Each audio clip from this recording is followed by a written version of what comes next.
Hello, everybody. Welcome to today's lecture for Friday, April 17th. Not many announcements today, just that I hope you've all been working on your projects and that you should keep me posted. Remember that the last day that I'll look over drafts is next Friday, so a week from today. So please make sure that you start doing that so that I can look it over carefully. Okay, so let's just get into the lecture topic. So last time we talked a lot about subgroups of groups. So we talked about what happens when you have a group G and when you have a subset that's also a group in its own right. When you say that the group operation on that subset is the original group operation you had from G. And we proved a very nice theorem that said that a group is a subgroup if and only if it's closed under multiplication and inversion. Or equivalently, that whenever G and H are elements in your group, that G times H inverse is also a group element in your set. So let's prove this theorem that tells you that subgroups are closed under the property of taking intersections. So when you have two subgroups and then you intersect them, the intersection is still a subgroup.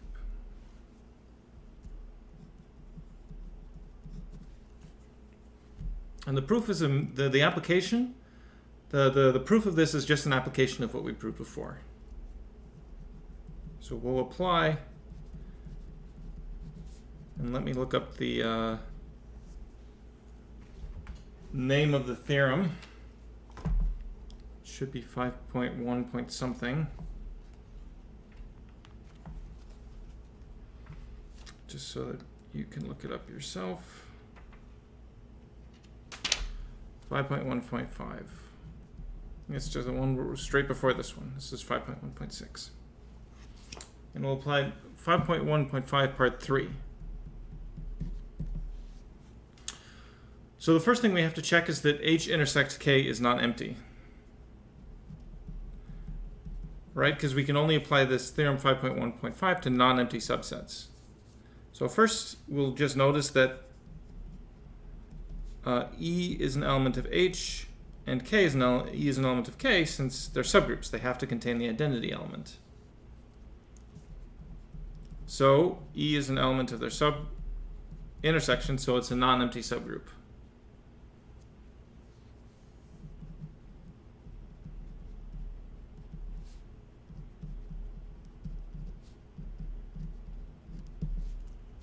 It's a non-empty subset, rather. We don't know it's a subgroup yet. That's what we're trying to prove. We just know it's some subset, right? The intersection is a set of things that are in both H and K. So it has at least the identity element, so it's not empty.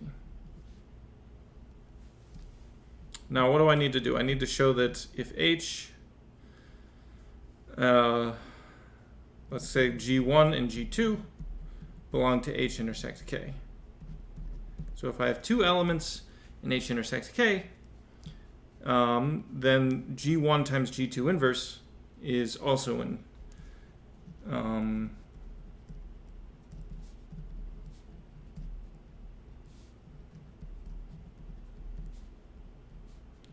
H intersects K.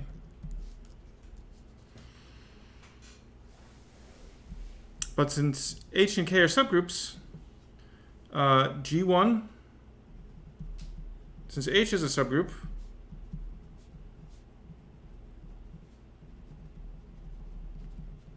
G1, G2 inverse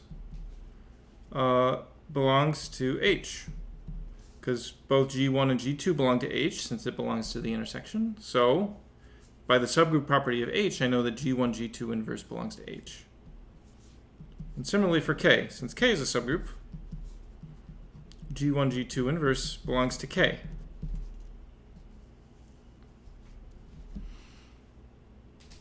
So it belongs to both of them.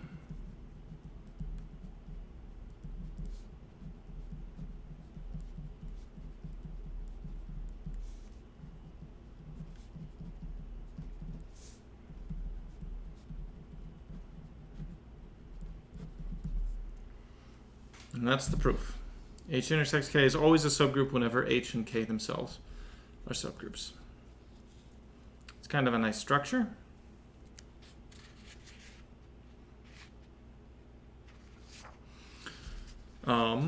And we'll be able to use this later when we talk about partial orders on the partial order of subgroups. Oops. Out of order here. The next kind of thing I want to do is show that you can always find some subgroups. These are called cyclic subgroups.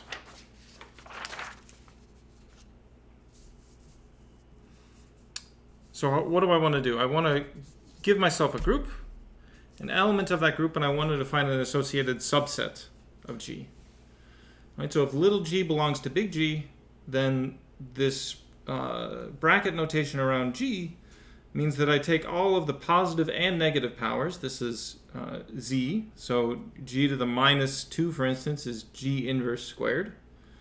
So it makes sense to take negative powers because I know how to take the inverse of G. We've discussed this before. So take all the positive and negative powers of G. And this is just some subset of the group, right? It's a class of elements. So the theorem is that this is always a subgroup.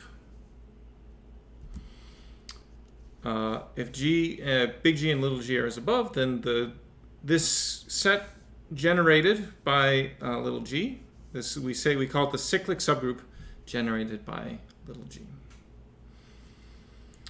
Cyclic subgroups are always abelian because g to the k times g to the l is g to the k plus l.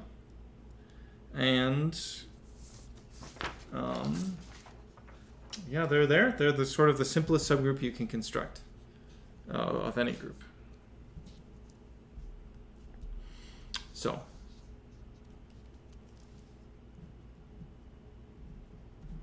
let's prove the theorem.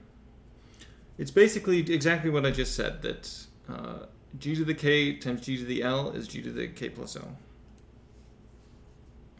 So observe that g to the 0 is just defined to be the identity.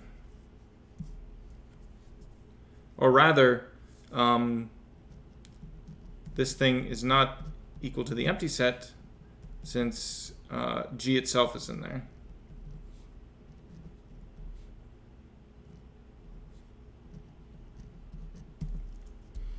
Because g is g to the 1. And then we use theorem 5.1.5.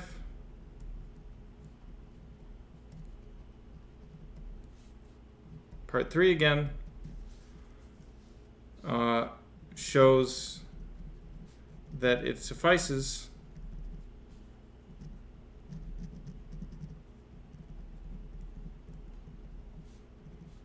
to check that if oops, I'm just going to call it H1 and H2 so we don't get confused because we've already got the letter G. So if I have two elements belonging to this cyclic group, then H1, H2 inverse also belongs to this cyclic group. A set. We only know it's a set right now. We're proving it's a group. So how do you check this? Well,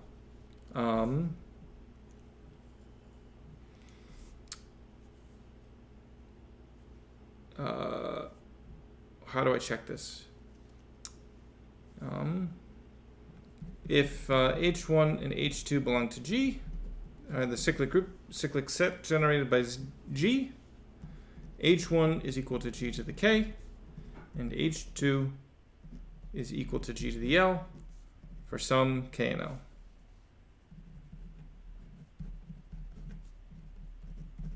Just by definition of this set. By definition of the set, to belong to this thing, you have to be one of these elements. So H1 is something like this, and H2 is also something like this. But then, H1 times H2 inverse is G to the K times G to the L inverse. which is g to the k minus l by the properties we proved before or discussed before.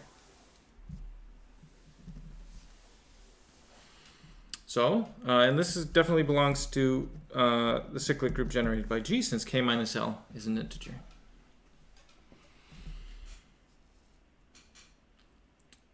So, this says that the cyclic thing is a subgroup, which is why we call it the cyclic subgroup.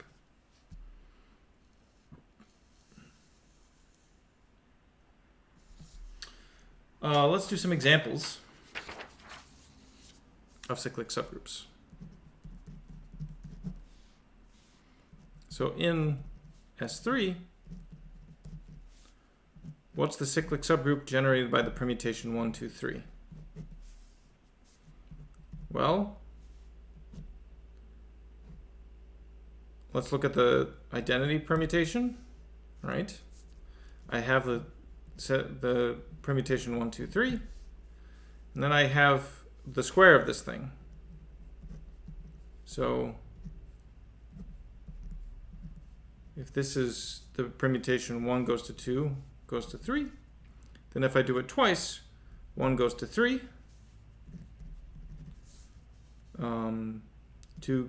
3 goes to 2, and 2 goes back to 1.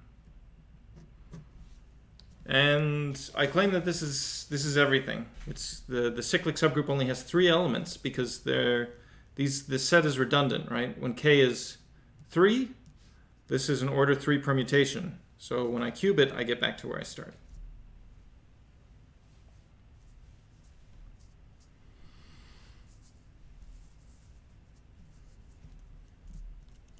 Let's try another example of a cyclic subgroup.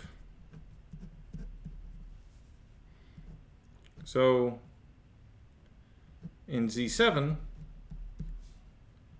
the cyclic subgroup generated by 2 is, I'm going to claim everything. It has to be a subgroup of G, so I'm claiming that it's just this group is cyclic.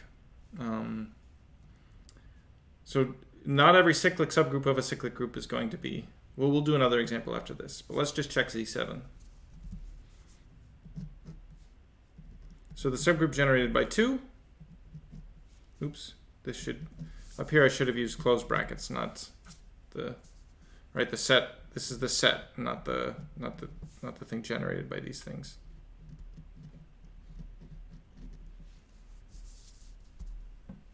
So what do? I take the identity element, then 2, I add 2 to get 4, 2 cubed, remember the group operation here is addition, so I get 6, 8 gets me to 1, plus 2 is 3, plus 2 is 5, plus 2 is 7, which is 0.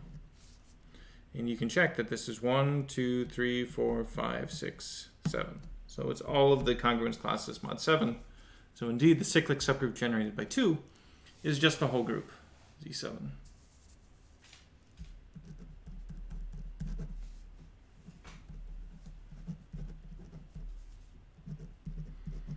On the other hand, in Z8, the cyclic subgroup generated by 2 is just 0, 2, 4, 6. It's all of the even congruence classes mod 8.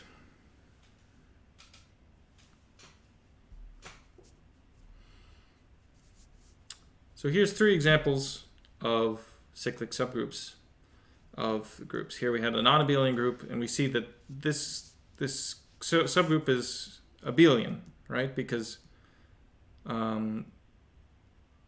this one you can just check directly. In fact, cyclic subgroups will always be abelian because g to the k times g to the l is g to the k plus l, which is the same thing as g to the l times g to the k.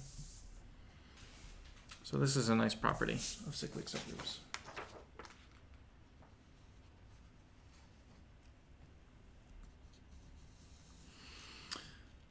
Okay.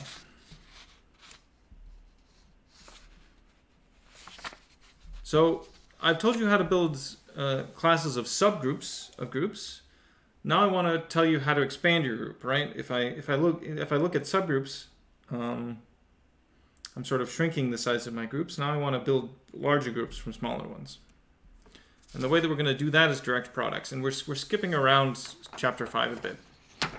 So I hope you'll still be able to follow along. And I'm keeping my theorem numberings in order. But I'm skipping section 5.2 and just covering one more construction before we prove what's in section 5.2, which is one of the main things that we'll be covering in these last couple of weeks of class. So what do I have here? New groups from old, direct products.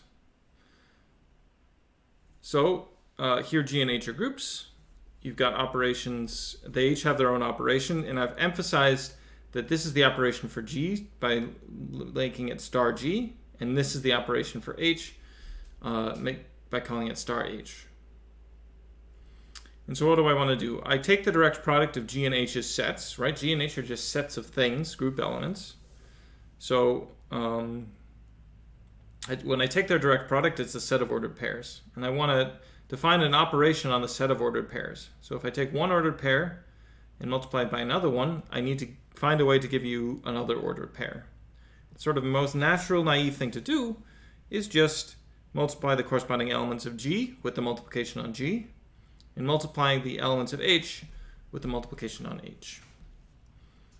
And the theorem here is that G cross H is a group with this operation star. It's called the direct product of G and H.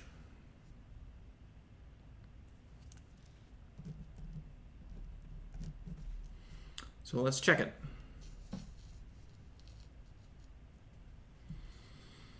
So what do I need to do? I need to check closure, associativity, identity, and inverses. So we'll check G1 through G4, the 4 group axioms. So for G1, notice that since G is a group,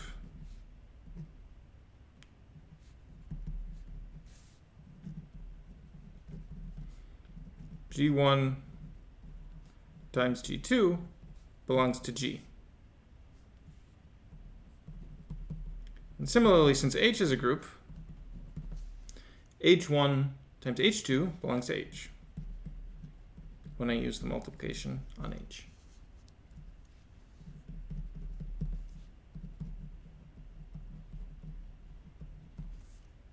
So by definition, this is an element of G, and this is an element of H.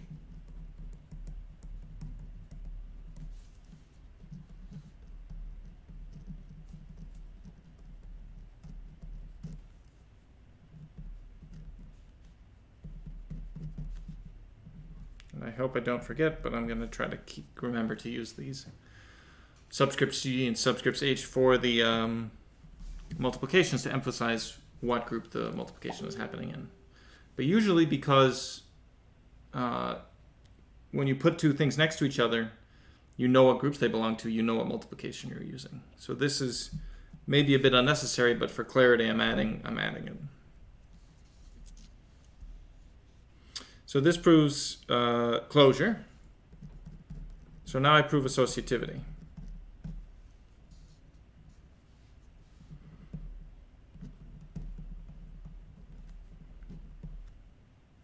So G1, I need to take 3 elements of G cross H. So G1, H1 through G3, H3 belong to G cross H. Well, you can just check. It's a long, obnoxious computation, but we'll do it.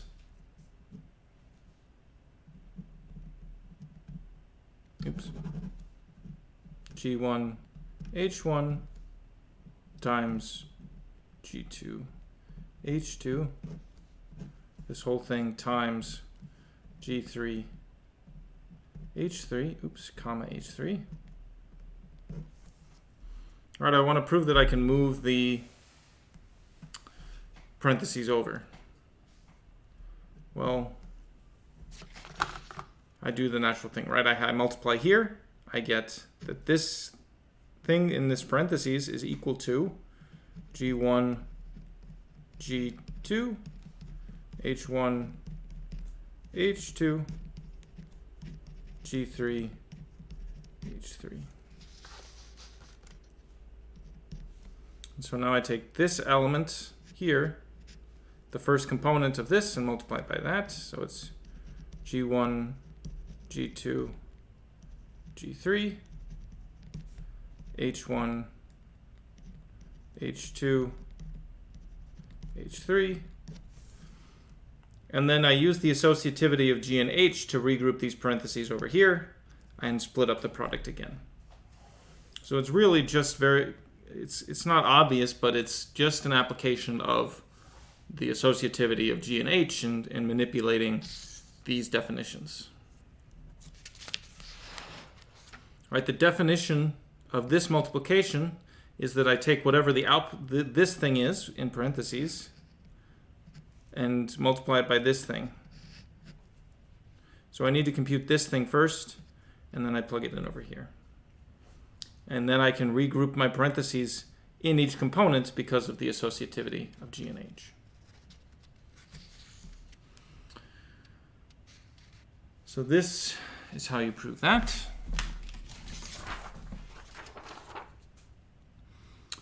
Now, what are the other two things? I need to prove that there exists an identity element and that there are inverses.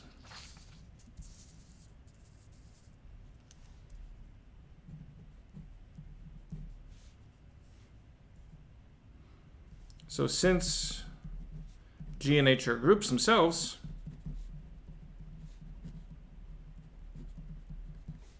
they have identity elements.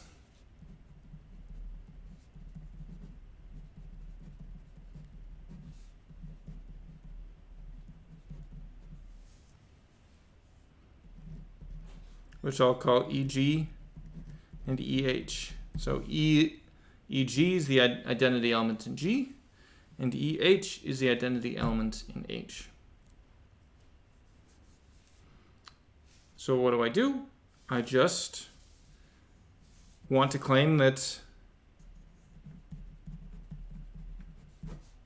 EG, EH is the identity on G cross H.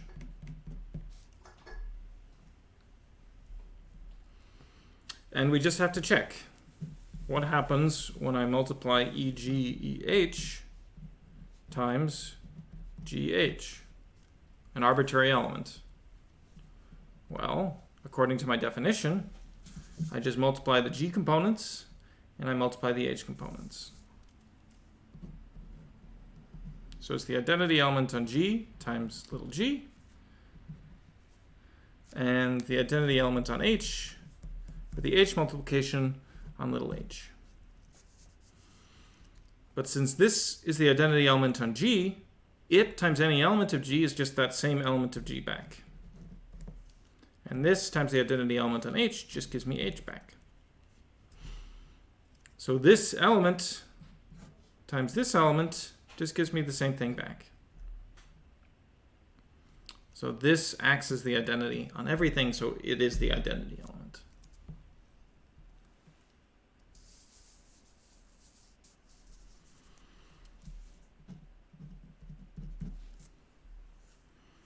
Okay, so the last thing is inverse.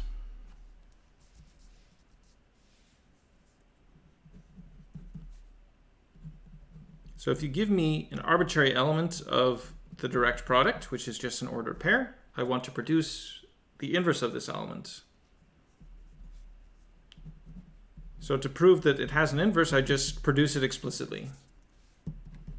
And maybe you can guess what it is. I just invert each element coordinate-wise. So the moral of the story is that when you work with direct products, you just do everything coordinate-wise, and it just works.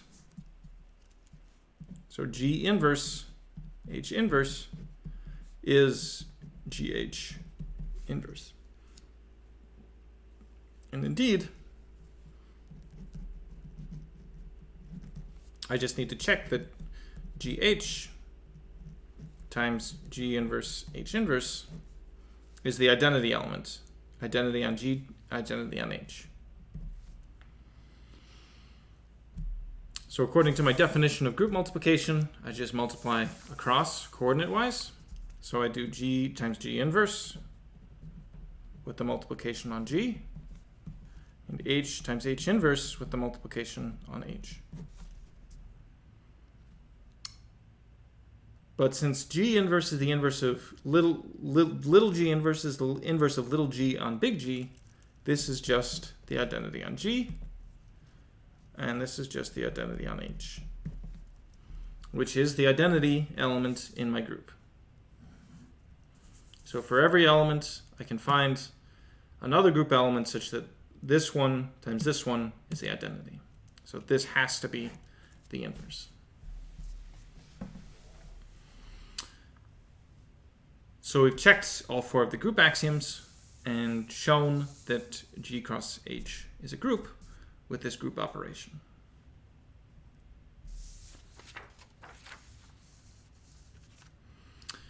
Now, how is this related to subgroups? Well, the book doesn't prove this, but I want to. I think it's a nice example of finding subgroups that aren't abelian, always. If you have a direct product, G always sits as a subgroup inside, and H always sits as a subgroup inside. So G cross the identity element on H, and the identity element on G cross H are subgroups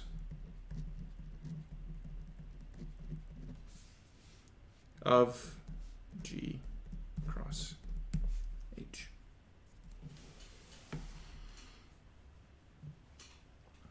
Okay, and this one, basically, when I multiply 2 things here, I'm going to get, well, we'll see. We'll see how this proof goes.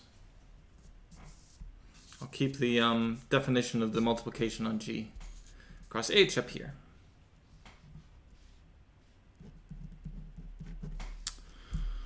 So what's the proof? Well, again, the identity element is in both of these. I'm not going to write this down. So they're both non-empty. So we'll use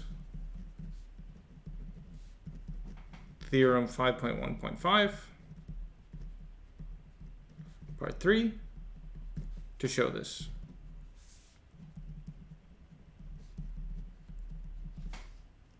And I'm just going to do it for this one. The proof for this one is almost the same. So suppose that I'm going to call them K and K1 and K2 because I don't want to get them confused. K1 and K2 are elements of this set, G cross the identity on H.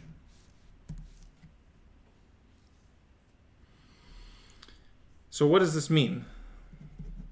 That means that the second coordinate has to be the identity on H, but the first coordinate can be anything in G.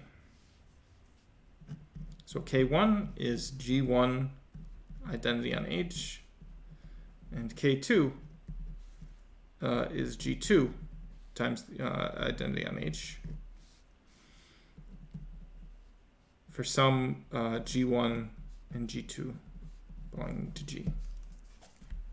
And that's just the definition of this direct product as of sets.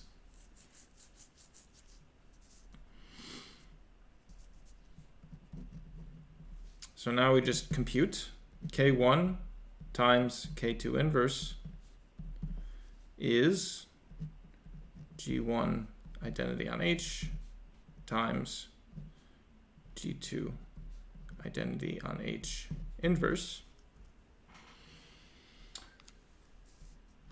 One of the properties we just proved is that when we invert an element in G cross H, I distribute the inverse in, right? Everything is coordinate-wise. So G1 identity on H, G2 inverse, identity on H inverse. Well, the identity, the inverse of the identity is the identity itself. Because I'm looking for the element such that when I multiply by the identity, I get the identity back. So this thing is just the identity again.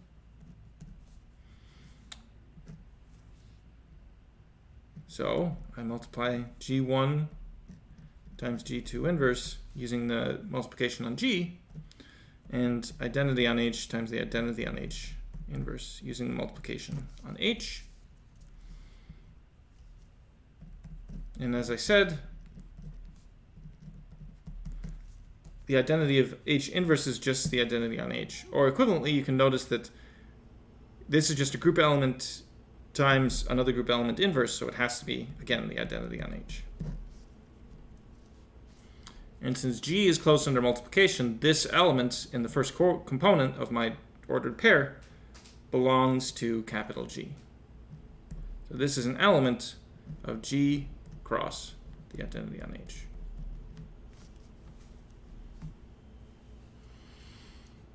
And this is what we showed in 5.1.5 part 3, that this is equivalent to this set being a subgroup. So I see G sitting inside, and I see H sitting inside of G cross H.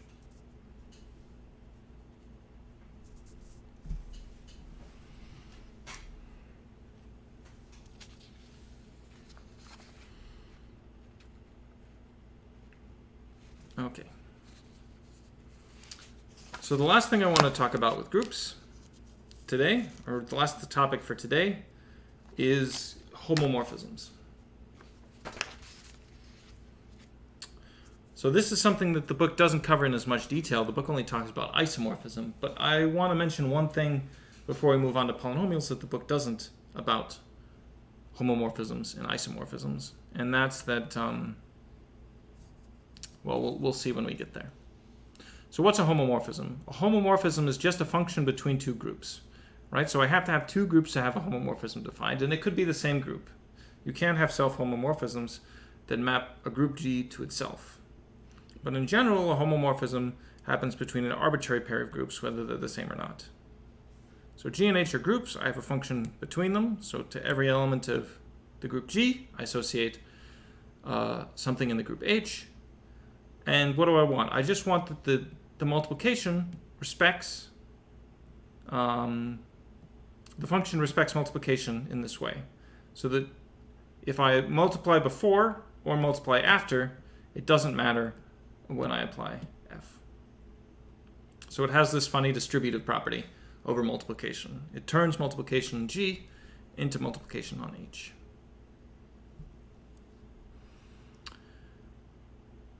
So homomorphisms are just arbitrary functions. Isomorphisms are homomorphisms, so they're still functions from G to H, but they have to be bijections.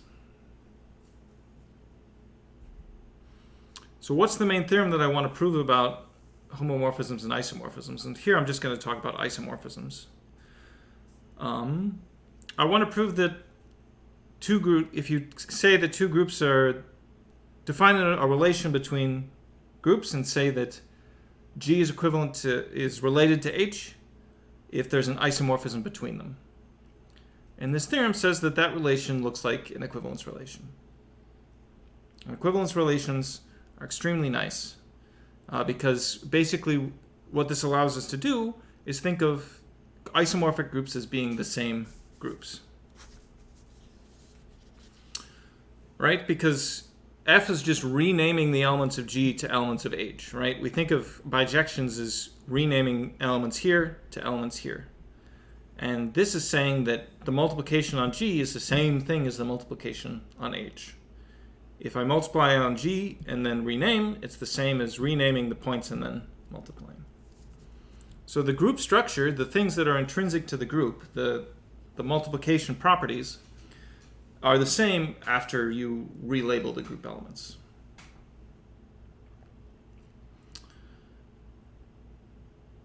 Okay, so let's just prove this theorem, and we'll talk more about homomorphisms and isomorphisms in the next lecture on Monday.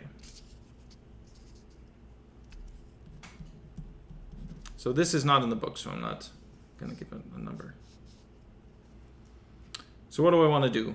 So for part 1, right, this is the symmetric property, saying that G is related to H is the same as saying that H is related to G because I can invert an isomorphism. So what's my assumption? My assumption is that F is an isomorphism. So I want to take an isomorphism.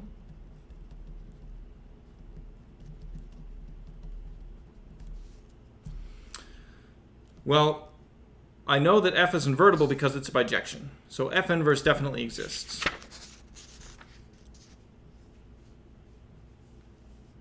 So what do I need to check? I just need to check this property for F inverse. So here, for F inverse, the thing that I'm multiplying by before I apply F inverse is H, right? Because the domain of F inverse is H, and the codomain is G. So I want to check what happens when I apply F inverse to a multiplication on H.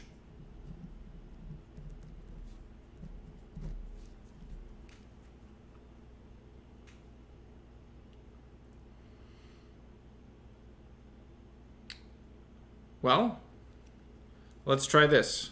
To check that this is equal to this times this, I want to multiply this by F inverse of H.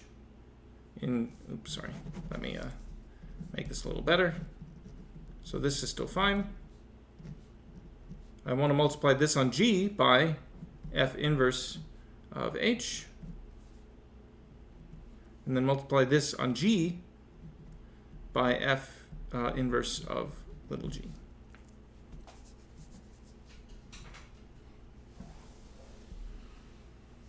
Now, let's call this element K. So let K be this element. So what I'm going to prove is that K is equal to the identity. And how am I going to prove that? Well, I want to apply F to K.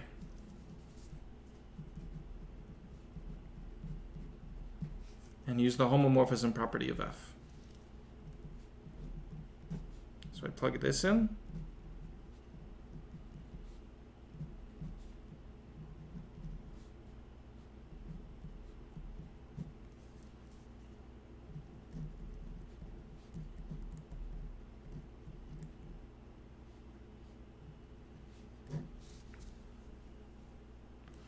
Now, since F is a homomorphism, whenever I see two group elements being multiplied by G, I can distribute F and switch the multiplication to multiplication on H. So here, right, I omitted the parentheses because it's associative, or multiplication is associative, but really, maybe I want to do this just for emphasis to see how I'm going to distribute F. So this is going to be F of F inverse of G times H. F converts multiplication on G to multiplication on H.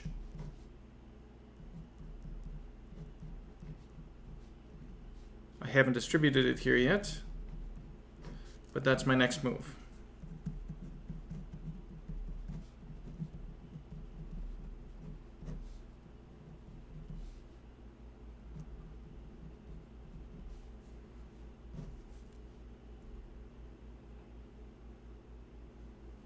Oops, got ahead of myself. F of F inverse of H, multiplication on by H, on H, F of F inverse of G.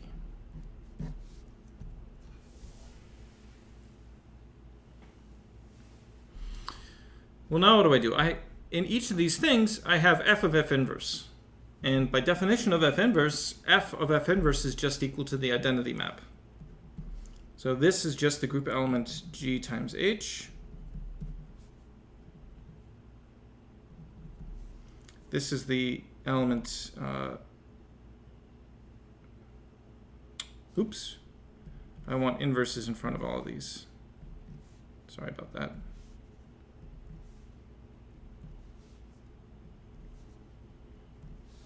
Right, so I want to apply this to the element H inverse in the group H. Right, so here, little g and little h are elements of H. So this is H inverse, this is G inverse. Associativity lets me group however I want. So I group like this. This is the identity element on H, so it cancels. And this is the identity element on H.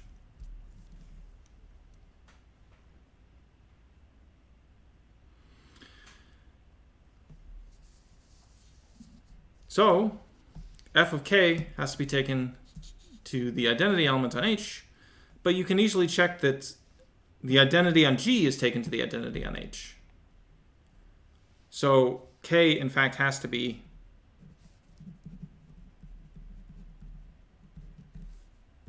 the identity element on G. Well, how does this help us? Well, if k is the identity element on G, then the identity element on G is F inverse G H multiplication by on G by F inverse H inverse. Boy, okay. I got ahead of myself here a little bit. So I need also that, so what's going to happen now? I multiply by this element's inverse on both sides. So F inverse of G H is, when I multiply by this element's inverse,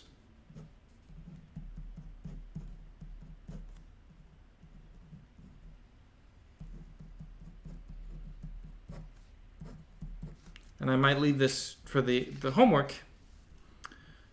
When I multiply by this element's inverse, I distribute the inverse in, and that reverses the order.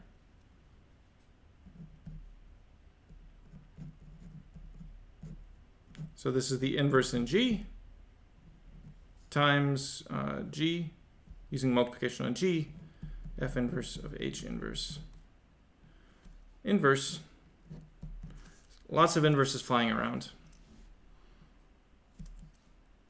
So this is just going to be F inverse of G times on G, F inverse of H. And this last step isn't totally obvious, but whenever you have an isomorphism, you can distribute this inverse inside. So the last thing to check is that, so to check, to get this last equality, we need to check that F inverse of K, the inverse on G, is F inverse of K inverse. And this will appear on the homework. Right, so that when I distribute this inverse inside, I get G inverse inverse, which is just G. Right, the inverse of an inverse is the original element.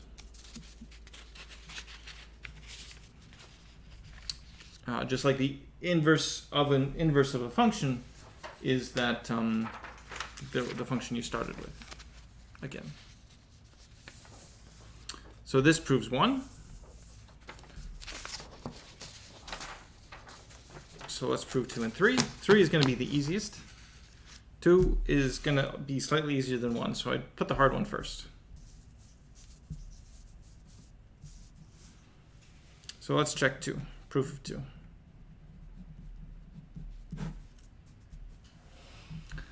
So if F and G are isomorphisms, then so is their composition. So what's the proof? I want to work with my assumptions. So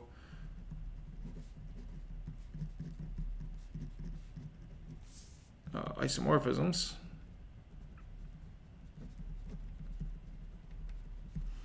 So one of the things we proved about bijections is that when you compose bijections, it's still a bijection.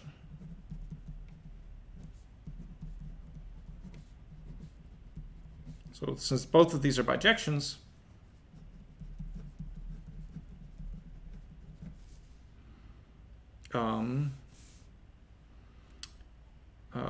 G of F is also a bijection.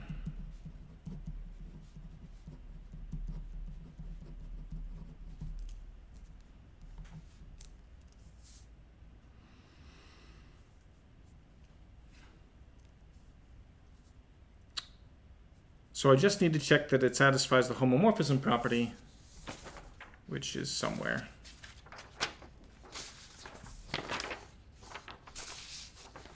Here. I just need to check that it satisfies this property here.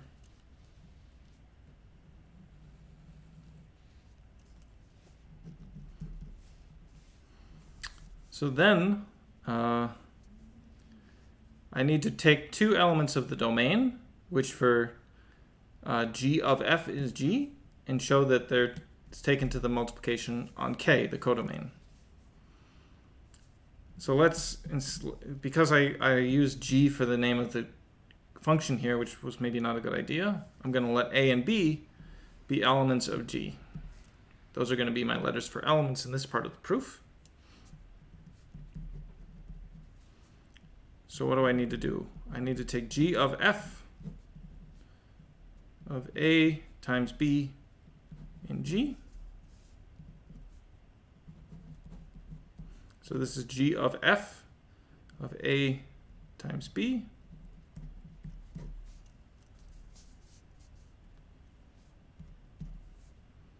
Now I use the fact that f is a homomorphism, right, to distribute here. I turn the multiplication on g into the multiplication on the codomain of f, which is h.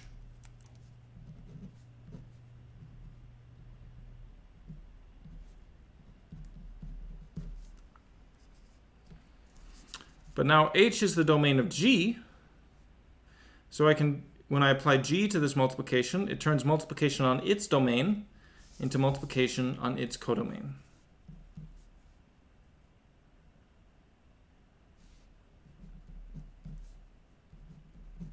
Sorry, I forgot to apply f to a and b. So this is g of f of a. The codomain of g is k.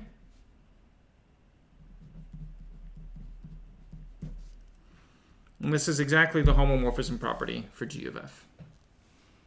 So indeed, the composition of two isomorphisms is again an isomorphism. Now the last one is basically obvious, but let's write it down anyway. So the identity on G is a bijection.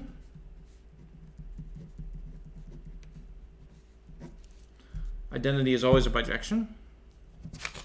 So to prove it's an isomorphism, I just need to check the homomorphism property. So I need to show that when I apply the identity on G to elements G and H, well, this is an element of G, so the identity on G takes this element to itself.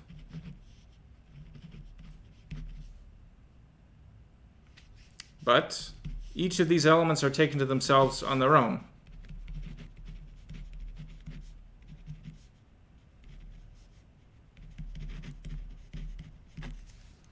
And this is the homomorphism property, since the domain and codomain are the same. The group operation here and here is the same. So you always have this self-isomorphism, which is the identity on G.